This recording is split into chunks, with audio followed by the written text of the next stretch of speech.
신약성경 125쪽 누가복음 17장 11절로 19절 말씀 이제 제가 봉독해 드립니다. 이 말씀을 봉독할 때에 다 함께 마음을 열고 하나님의 음성을 친히 들으실 수 있기 바랍니다. 예수께서 예루살렘으로 가실 때에 사마리아와 갈릴리 사이로 지나가시다가 한 마을에 들어가시니 나병 환자 10명이 예수를 만나 멀리 서서 소리를 높여 이르되 예수 선생이여 우리를 불쌍히 여기소서 하거늘 보시고 이르시되 가서 제사장들에게 너희 몸을 보이라 하셨더니 그들이 가다가 깨끗함을 받은지라. 그 중에 한 사람이 자기가 나은 것을 보고 큰 소리로 하나님께 영광을 돌리며 돌아와 예수의 발 아래에 엎드려 감사하니 그는 사마리아 사람이라. 예수께서 대답하여 이르시되 10사람이 다 깨끗함을 받지 아니하였느냐? 그 9은 어디 있느냐? 이 이방인 외에는 하나님께 영광을 돌리러 돌아온 자가 없느냐 하시고 그에게 이르시되 일어나 가라 내 믿음이 너를 구원하였느니라 하시더라. 아멘.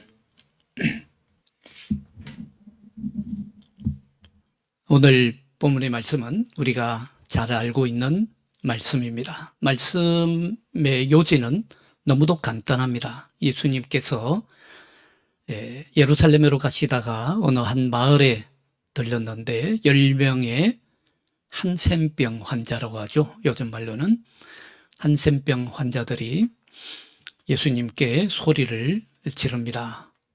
우리를 긍휼히 불쌍히 여기소서. 예수님은 제사장들에게 가서 보이라 하십니다.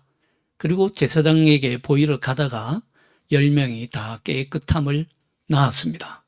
피부가 깨끗하게 나은 것을 보고 그 중에 한 사람이 주님께 돌아와서 하나님께 영광을 돌리고 감사합니다.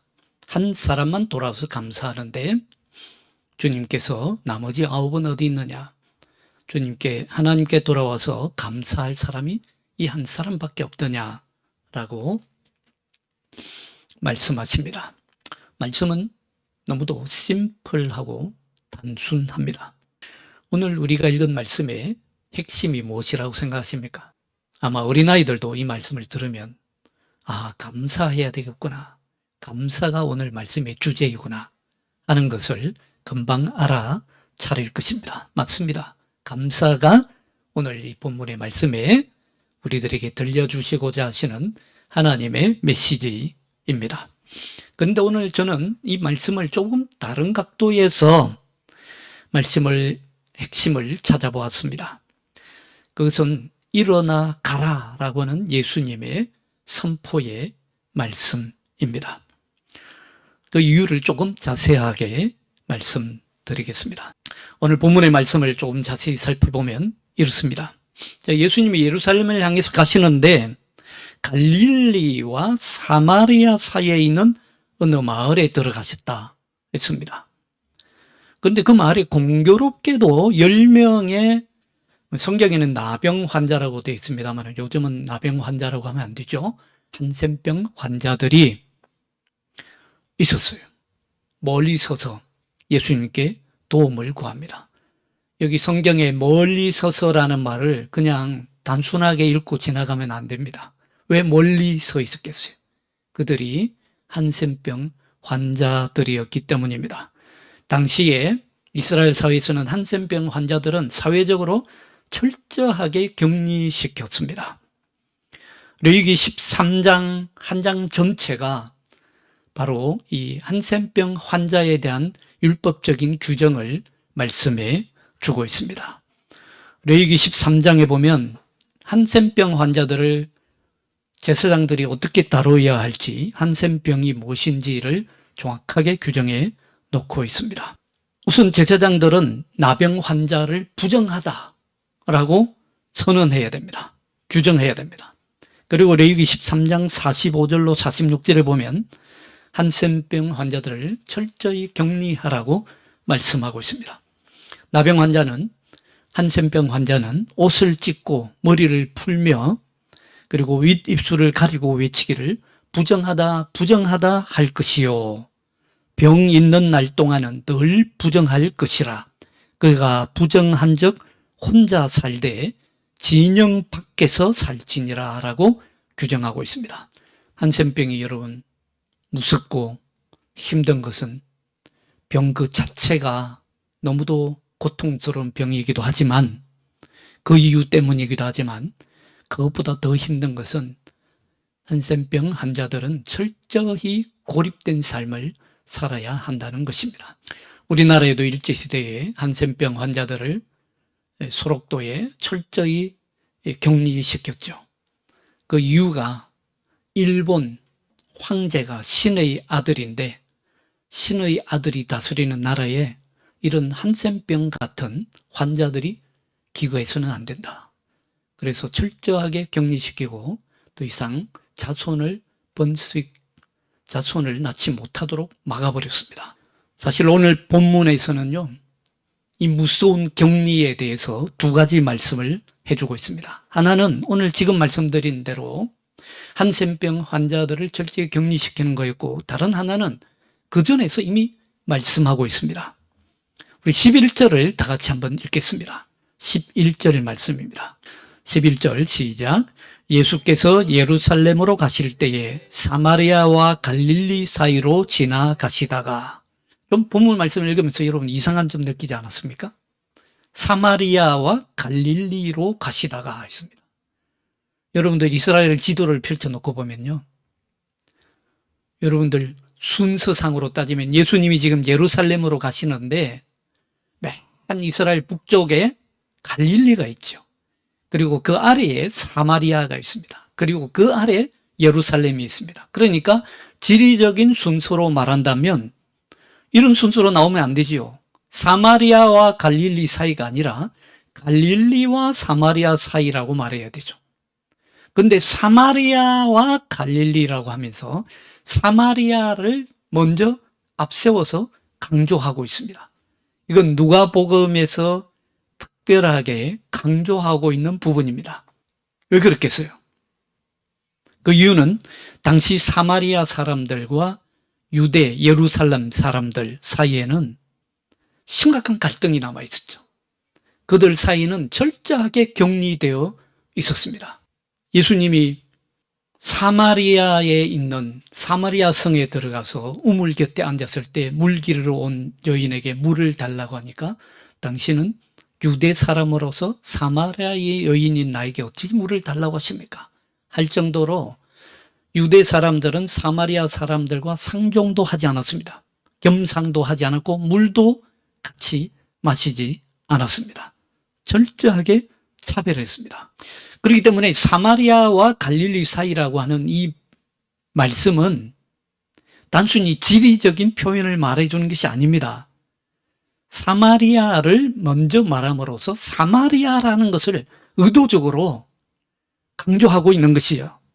제가 이렇게 말씀드리는 것이 단순히 추측이 아니라는 증거가 있습니다. 16절을 보십시오. 16절을 같이 한번 읽어보죠. 16절입니다. 시작. 예수의 발 아래 엎드려 감사하니 그는 사마리아 사람이라. 10명의 한센병 환자가 치유를 받았는데 돌아와서 하나님께 영광을 돌리고 감사한 사람은 딱 한 사람뿐이었는데 그 사람이 바로 사마리아 사람이다 라고 말씀하고 있습니다. 사마리아 사람하고 유대 사람은요, 한 뿌리를 가지고 있는 한 민족입니다. 그들은 믿음의 역사도 하나였습니다. 서로 밀접하게 연결되어 있었죠. 그러나 사마리아인들과 유대인들 사이에서는 넘어설 수 없는 벽이 있었습니다. 우선 사마리아 사람들은 순수 혈통이 아니었습니다. 유대 사람들이 보기에는 그야말로 혼혈종이었습니다. 심각한 세상 속으로 말한다면 잡종이었던 것입니다. 그러니까 잡종 취급을 받았습니다.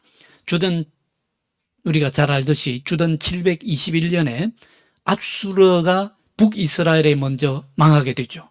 그때 북이스라엘 백성들은 앗수르의 강주 이주 정책에 의해서 뿔뿔이 흩어집니다. 그리고 북이스라엘 지역에는 이방 민족이 들어와서 함께 살게 되었습니다. 그때부터 북이스라엘은 앗수르에 의해서 사마리아라고 하는 지역으로 지방 국가로 이름이 바뀝니다. 그 사마리아에 이방 민족들이 와서 함께 살면서 혼혈을 이루게 된 것입니다. 그러니 바벨론으로 포로로 잡혀갔던 남유다 백성들이 돌아와서 보니까 북이스라엘은 완전히 이스라엘 민족이 아니었던 것입니다. 순수 혈통이 아니에요. 그뿐만이 아닙니다. 우리 주인들 교회에서는 매주 수요일 날 비벨쿤데 성경 공부를 같이 하시는 분들 다 아시겠지만 사마리아 사람들은 성경 중에 모세 오경만 하나님의 말씀, 성경책으로 믿고 받아들이고 있습니다. 그래서 유대 사람들이 보기에는 사마리아 사람들은 이단자였던 것입니다. 신앙적으로, 혈통적으로도 혼혈적이고 신앙적으로도 이단자나 다름이 없었던 것입니다. 그리고 사마리아 사람들은 페르시아 제국, 성경에는 바사 제국이라고 나오지요. 페르시아 제국 시대에 시온산이 아니라 그리심산을 거룩한 산으로 여기고 그리심산에다가 성전을 세웁니다. 그렇게 해서 솔로몬이 세웠던 예루살렘 성전과 대결을 구도를 갖추게 만들었던 것입니다. 그러니까 유다 사람들은 사마리아 사람들이 뭐 하나 이쁘게 보이지 않는 것입니다. 혈통적으로도 혼혈적이고 성경도 모세 오경만 성경으로 믿고 그리고 성전도 그리심산에 따로 세워서 거기 시온산이 아니라 그리심산을 거룩한 산이라고 여기고 그러니까 유대 사람들은 여행을 할 때에 특별히 사마리아 지역을 지나가게 되면 길이 멀리 둘러가더라도 사마리아 지역을 관통하지 않고 삥 둘러서 여행을 하는 수고를 아끼지 않습니다. 여행길이 멀더라도 사마리아를 관통해 가지 않고 피해서 돌아다녔던 것입니다. 그런데 오늘 본문을 보십시오. 예수님은 아주 특이합니다. 자, 사마리아와 갈릴리 사이를 이렇게 지나가시다가 제가 볼 때는 예수님이 상당히 전략가처럼 보입니다. 아주 뛰어난 전략가처럼 보여요. 사마리아와 갈릴리 사이를 이렇게 지나가시다가 어떤 마을로 쑥 들어가는데 그 마을이 바로 사마리아 지역의 마을이었던 것입니다. 오늘 예수님은 사마리아를 지나가시면서 사마리아 사람 만나는 것을 피하지 않았습니다. 누가복음 10장 29절로 37절에 보면 유명한 우리가 잘 알고 있는 말씀이 나오지 않습니까? 선한 사마리아인의 비유가 나옵니다. 거기에도 선한 이웃, 착한 이웃이 되어준 사람은 사마리아인이었습니다. 누가복음은 특히 이렇게 사마리아인을 배려하고 있습니다. 오늘 본문도 마찬가지입니다. 만일 예수님이 사마리아를 지나가지 않으셨다면 어떻게 되겠습니까? 10명의 한센인들은 다시 고침을 얻고 새로운 삶을 살 기회가 아예 얻지 못했을 것입니다. 저들은 그런 기회조차 얻을 수 없었을 것입니다. 그러나 예수님은 사마리아 마을을 스쳐 지나가지 않습니다. 사마리아 마을로 들어오십니다. 바로 그런 의미에서 오늘 본문에서 보면 예수님은 의도적으로 사마리아와 갈릴리 사이로, 갈릴리와 사마리아 사이가 아니라 사마리아와 갈릴리 사이로 지나가시다가 사마리아 마을로 들어오신 것입니다. 유다 사람들이 부정하다고 손가락질하는 곳도 예수님은 피하지 않았습니다. 찾아가십니다. 부정한 지역이요, 이단아 취급을 받는 그런 지역이라고 하더라도 예수님은 피하지 않고 찾아가셨습니다. 그리고 부정한 곳 중에서도 가장 부정하다고 여기는 사람들, 한센병 환자들을 예수님은 외면하지 않고 만나십니다. 이 말씀 속에 바로 누가복음의 신학이 있습니다. 여러분 잘 기억하셔야 됩니다. 바로 이 말씀 속에 누가복음의 신학이 있습니다. 예수님은 죄인된 우리, 하나님과 멀어진 우리, 하나님과 원수된 우리, 하나님과 담을 쌓고 철저하게 하나님으로부터 멀어진 우리를 찾아오신 하나님이시라는 것입니다.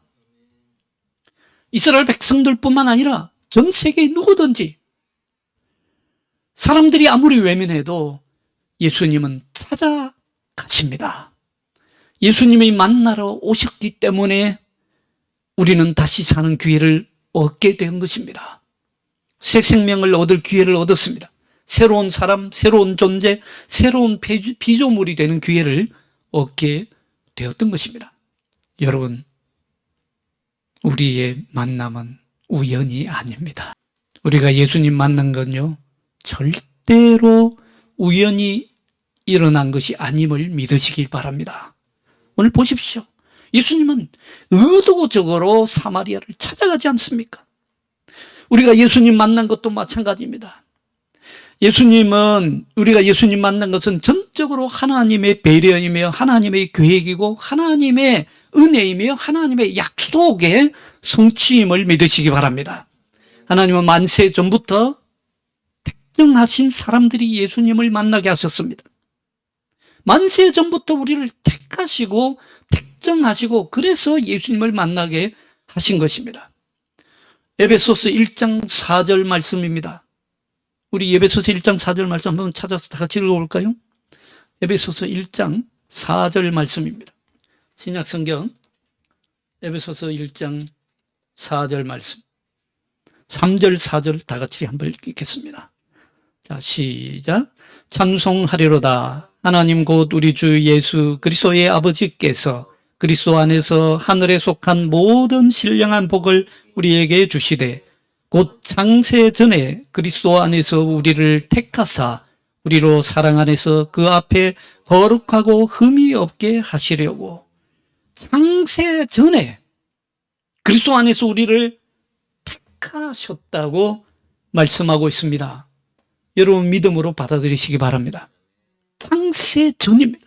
이 세상이 창조되기도 전에 하나님의 영원한 결의에 따라서 우리는 택정함을 입은 것입니다. 그렇게 우리가 예수님을 만날 수 있었던 것입니다. 결코 우연이 아닙니다.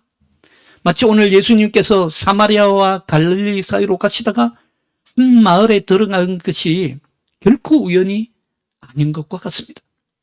예수님은 이미 작정하신 대로 의도대로 그 마을에 들어가신 것이에요. 바로 이것이 누가의 신학입니다. 우리가 다시 살 기회를 얻은 것은, 새 생명을 얻게 된 것은 전적으로 하나님의 작정하신 바요 영원하신 결의에 따라 이루어진 것이라는 말씀입니다. 예수님이 찾아오셨기 때문에 10명의 한센인들이 은혜를 입게 되었습니다. 사마리아와 유대인들 사이에 넘을 수 없는 벽이 있었고 철저한 격리가 있었지만 예수님은 그 담을 허무셨습니다. 여러분들, 사마리아와 유대가 이렇게 철저하게 격리되어서 사마리아는 그리심산에서, 예루살렘에서는 예루살렘 성전에서 예배했습니다만 한 가지 공통점이 있었습니다. 그들 모두에게 공통점은 한센병 걸린 사람, 말하자면 부정한 사람은 하나님의 성전에서 예배할 수 없습니다. 부정한 사람은 철저하게 격리되었습니다. 그런데 부정한 경우가 레위기에 보면 여러 가지 있습니다만은 그 중에서도 가장 최악의 부정한 것으로 여겼던 것이 바로 한센병이었습니다. 공동체로부터, 공회로부터 철저하게 격리되어 살아갔습니다. 한번 여러분 한센병에 걸리면 살아있어도 산 것이 아닙니다. 살아있어도 죽은 것이나 다름없었습니다. 그래서 한센병에 걸렸다가 치유되는 것은요, 곧 죽은 사람이 다시 살아난 것이나 다름없이 여겼습니다. 이 정도이니까 오늘 10명의 한센병 환자들은 정말로 인생 수지 맞은 것 아닙니까? 죽었다가 다시 살아난 것이나 다름없습니다. 하나님의 저주를 받은 것으로 여겼던 사람들이 저주에서 풀려난 것이나 다름없습니다. 철저히 부정하다 그렇게 취급받던 사람들이 이제 깨끗하고 정결한 사람으로 인정을 받은 것입니다. 멀리 서서 예수님을 부를 수밖에 없던 사람들이 이제 사람들 사이에 섞여서 살 수 있을 뿐만 아니라 가족과 친척과 부모와 자식 가까이서 말하고 밥 먹고 손잡고 할 수 있게 된 것입니다. 여러분, 격리당하는 고통이 얼마나 큰 것인지를 우리는 코로나19 시대를 지나면서 철저하게 경험해 보지 않았습니까? 단지 그 1주, 2주 지내는데도 얼마나 사람이 갑갑하고 정말 답답합니까? 우리 다 겪어봐서 압니다. 불행하게도 저는 코로나를 한 번도 안 걸려봐서 이 격리당하는 고통을 잘 겪어보지 못했습니다만은 제 주위에 있는 사람들이, 제 가족 중에 걸린 사람이 있어서 격리의 이 고통이 얼마나 큰지를 간접적으로나마 겪어봤습니다. 사랑하는 부모, 형제, 친척, 심지어 자식에게도 가까이 하지 못했습니다. 부모님을 잃고도 장례 절차 제대로 밟지도 못했고 부모님을 보내드려야 했던 아픔이 있습니다. 심지어는 먼 외국에 살면서 부모님 장례에도 참석하지 못했던 그런 자녀들도 있었습니다. 여러분, 누구든지요, 지금 가까이 있을 때 잘해야 됩니다. 지금 내 곁에 누군가가 존재하고 있다는 사실, 그것만큼 감사한 일이 없습니다. 내 옆에 있는 부모, 형제, 자식, 친구, 교우, 존재 그 자체가 우리가 감사할 일임을 기억하시기 바랍니다. 오늘 본문에서 또 하나의 특이한 사실이 있습니다. 10명의 한센병 환자들이 예수님께 소리칩니다. 멀리 서서 소리를 치는데 뭐라고 소리를 칩니까? 13절에 보시면 소리를 높여 이르되 예수 선생님이여 우리를 불쌍히 여기소서 하거늘. 예수 선생님이야 합니다. 우리를 불쌍히 여기소서. 우리를 불쌍히 여기소서. 라틴어로 퀴리에 엘레이손, 우리를 긍휼히 여기소서, 그런 말입니다.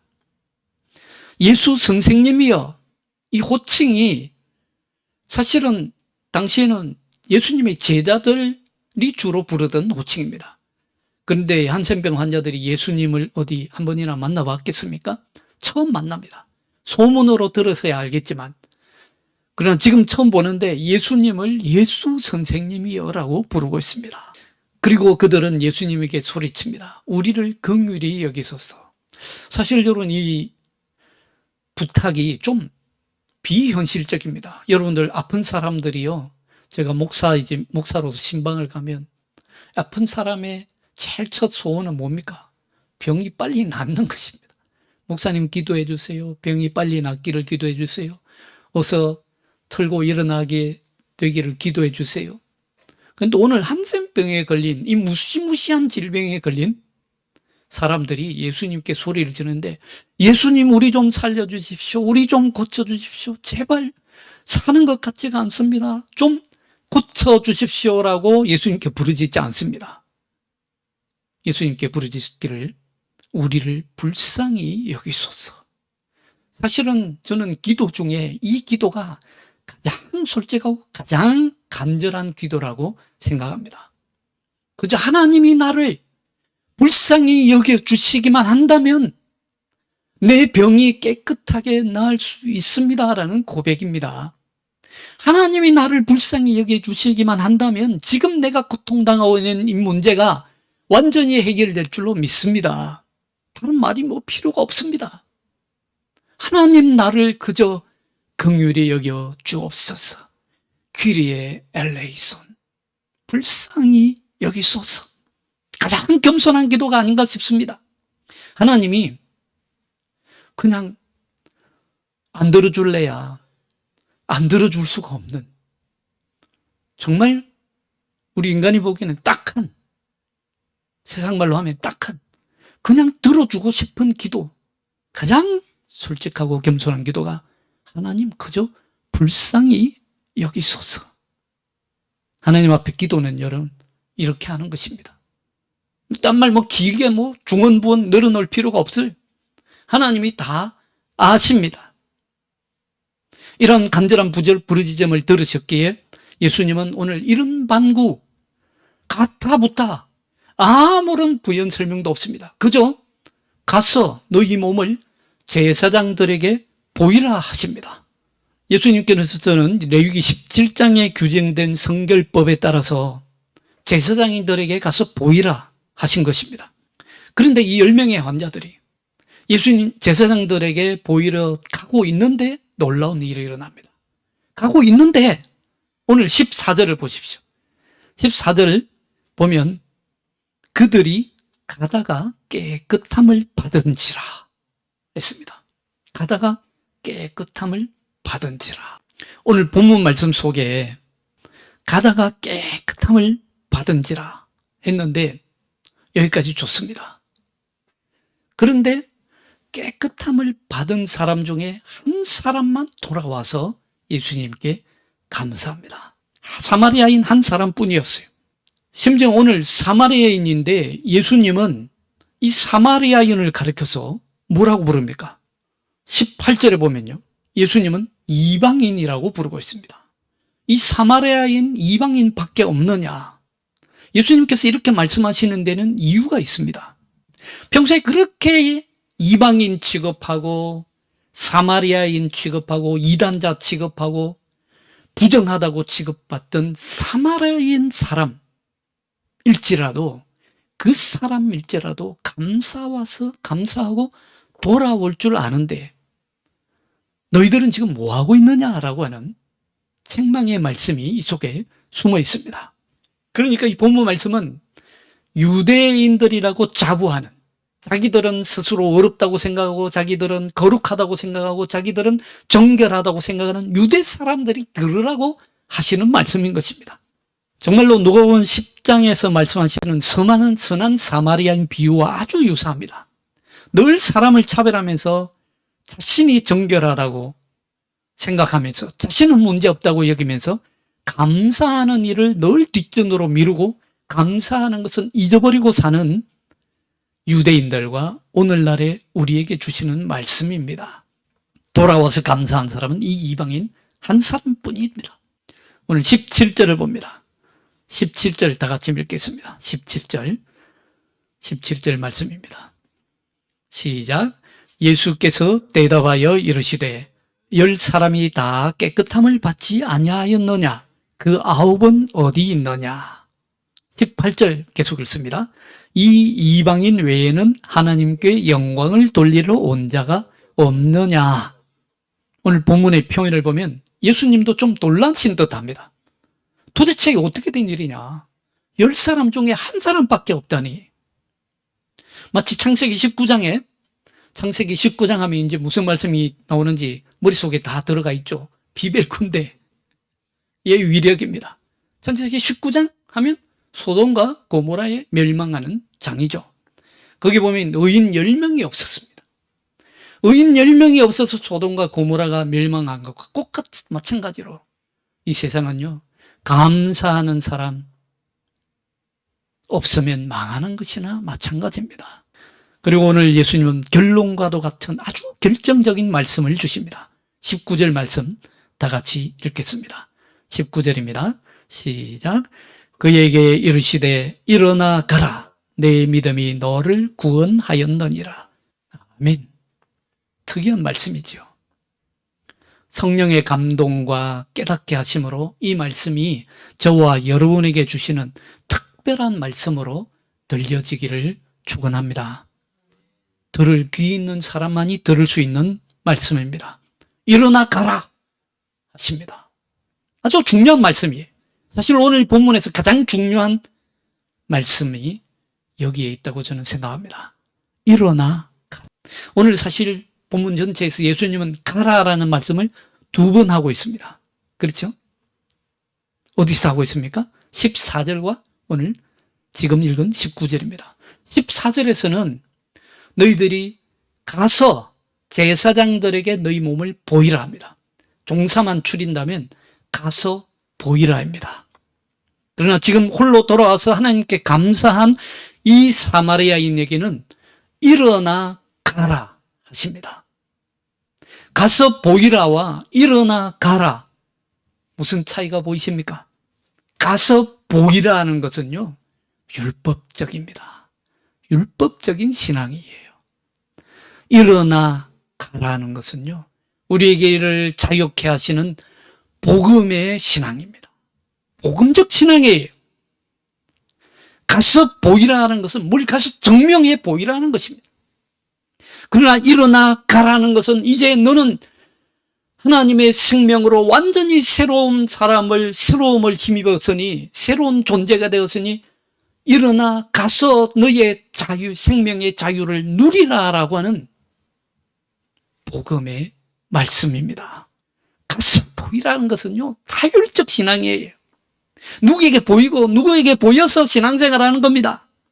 그러나 일어나 가라는 것은 이제 내 입으로 고백하고 내 생각으로 주님을 찬양하며 내 삶으로 하나님을 노래하는, 내 삶으로 하나님을 증명해 보이는 참된 능력의 신앙입니다. 가서 보이라는 것은요, 여전히 과거에 사로잡혀 있는 신앙이에요. 그러나 일어나 가라는 것은 바로 미래를 살아가는, 하나님 나라를 살아가는 신앙이라 할 수 있습니다. 오늘 누가복음 본문에 보면 예수님은 지금 이 사마리아 사람을 자기 발로 걸어서 자기 입으로 고백하고 자기 삶으로 신앙을 살아내는 그런 삶으로 놓아주고 있습니다. 일어나 가라.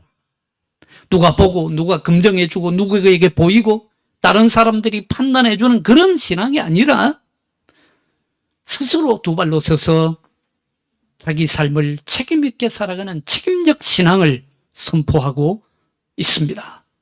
예수님에 대해서 가장 많은 예언을 했던 선지자가 누구입니까? 이사야 선지자잖아요. 이사야 선지자도 60장 1절에서 똑같은 말씀을 하고 있습니다. 60장 1절 말씀입니다. 일어나 빛을 발하라. 이는 내 빛이 이르렀고 여호와의 영광이 내 위에 임하였습니다. 이스라엘 백성들에게는 지금 고난과 압박과 슬픔이 가득했지만, 바벨론 포로로 잡혀가서 수많은 고난의 세월을 보냈지만, 저들의 삶은 그래서 캄캄한 흑암으로 가득 차 있지만 하나님의 빛이 비추었기 때문에 이제는 일어나 빛을 발하라고 선포하고 있습니다. 하나님의 빛이 비춘 것이 사실인지 아닌지, 하나님의 영광이 실제로 있는지 없는지 이것저것 증명하라고 말씀하지 않습니다. 그저 일어나 빛을 비추라. 빛은 이미 내 속에 있으니 너는 일어나 그 빛을 비추라 하십니다. 오늘 말씀 속에서도 예수님은 바로 그런 말씀으로 우리에게 힘을 주십니다. 일어나 가라. 가서 뭘 해라. 가서 뭐 율법대로 살아라. 가거든 제사장에게 보이라. 이런 말씀 더 이상 없습니다. 그저 일어나 가라. 이건요, 예수님께서 절대적으로 신뢰하는 절대적 신뢰의 말씀입니다. 왜냐하면 이 사람은 뭘 하든지 감사할 사람이거든요. 앞으로 뭘 하든지 어떤 경우를 만나든지 무슨 일이 닥쳐도 감사할 수 있는 사람이거든요. 감사는 받은 은혜를 기억하는 것이잖아요. 받은 은혜를 기억하는 것에부터 출발하지 않습니까? 절대로 오늘의 이 감격과 감사를 잊을 사람이 아니거든요. 예수님의 절대적 신뢰의 표현이 여기 나와 있습니다. 여러분 얼마나 부러운지 모릅니다. 우리 하나님께서, 우리 예수 주님께서 여러분들을 이토록 정말 전폭적으로 신뢰하는 그런 은혜의 사람이 되길 수 있기를 바랍니다.